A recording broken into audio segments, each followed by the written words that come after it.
القارة الأوروبية تتبخر وأعمدة اقتصادها في طريقها للزوال. لا تأتي المصائب فرادى. هذا هو حال القارة العجوز هذه الأيام. وأمام هذه الصور التي لم يعتد الأوروبيون على مشاهدتها، قد لا نجد كلاما يعبر عن الكارثة التي تعصف بأوروبا. فبينما تتفحم فرنسا من الحرائق، تعلن ألمانيا عن انخفاض منسوب نهر الراين. وبعيدا عن تأثيراته البيئية على البشر، فإنه ينذر بكارثة اقتصادية كبرى ستتضرر منها معظم أجزاء أوروبا. إنجلترا أيضا أعلنت قبل أيام الجفاف بشكل رسمي.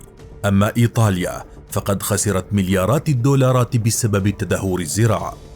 إليك سيناريو حرب تقودها الطبيعة ضد قارة بأكملها، في الوقت الذي يكثر فيه الحديث عن شتاء قارس يتسبب به بوتين ومن خلفه إمدادات الغاز التي تمثل شريان الحياة في أوروبا.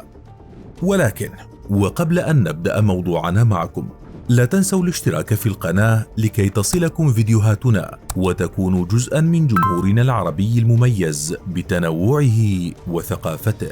لننطلق. الجفاف الكبير. لم يتبقى سوى 30 سنتيمترا من المياه. هذا هو حال نهر الراين هذه الأيام، الذي يمثل جزءا محوريا في اقتصاد ألمانيا وأوروبا. فقد تم إيقاف كل سفن الشحن من عبور النهر، لأن عمق النهر حاليا لا يتجاوز 1.5 متر، وعمق القارب يكون عادة 1.20 سنتيمتر، وهذه المسافة غير كافية لعبور سفن الشحن الكبيرة. لكن الأسوأ لم يأتي بعد، فبسبب الصيف الحار والطويل فإن التوقعات تشير إلى مزيد من الانخفاض في مستويات منسوب النهر، وهذا يعني أنه حتى القوارب ستكون غير قابلة للإبحار. ومن المحتمل أن يتم إغلاق نهر الراين الأعلى أمام حركة المرور بشكل كامل. وهنا تكمن مشكلة أخرى، فبسبب قيام روسيا بتخفيض إمدادات الغاز إلى ألمانيا، أصبحت ألمانيا تعتمد بشكل أكبر على محطات الطاقة التي تعمل بالفحم، وهذا الفحم يتم نقله عبر السفن التي تعبر نهر الراين. لكن عمليات النقل هذه أصبحت غير متاحة.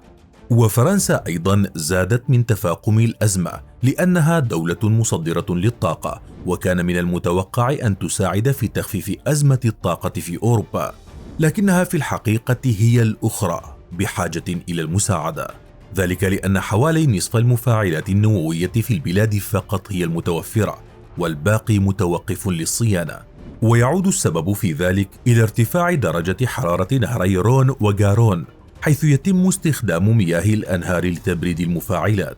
ومع اشتداد أزمة المناخ فإن الأمور ستزداد سوءا وقد تخرج عن السيطرة، حيث يتم تغذية أنظمة الأنهار الرئيسية في أوروبا جزئيا بواسطة الأنهار الجليدية في جبال الألب، وذلك في فصلي الربيع والصيف. لكن وبسبب تقلص الجليد مع ارتفاع درجات الحرارة، فإن الأنهار الأوروبية قد تخرج عن الخدمة بشكل كامل في الأعوام القادمة. ويتوقع العلماء أن الغطاء الجليدي في جبال الألب سينخفض إلى النصف بحلول عام 2050، وذلك مع اختفاء جميع الأنهار الجليدية تقريبا بحلول نهاية هذا القرن. كما سيؤدي استيطان البشر والاستغلال المفرط إلى إجهاد أنظمة الأنهار، حيث يعيش حوالي 58 مليون شخص في منطقة الراين، والتي تستخدم مياهها للشرب والري والتصنيع وتوليد الطاقة. لكن كيف تساعد الأنهار في نمو الاقتصاد الأوروبي؟ ولماذا تعني خسارتها خسارة المزيد من المليارات؟ إليك تفاصيل هذه الكارثة. الشحن عبر الأنهار. تنقل الأنهار والقنوات في القارة أكثر من طن واحد من الشحن سنويا لكل مقيم في الاتحاد الأوروبي، كما تساهم بحوالي 80 مليار دولار في اقتصاد المنطقة كوسيلة للنقل.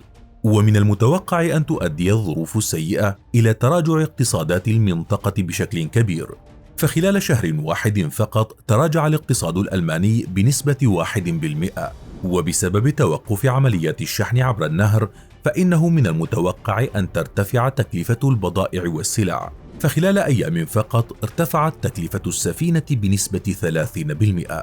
ولا يمكن الاستغناء عن النقل من خلال الأنهار، ذلك لأن شبكة السكك الحديدية في ألمانيا تعاني مسبقا من ازدحام كبير، في حين أن التحول إلى الطريق البري ليس بالأمر السهل أيضا.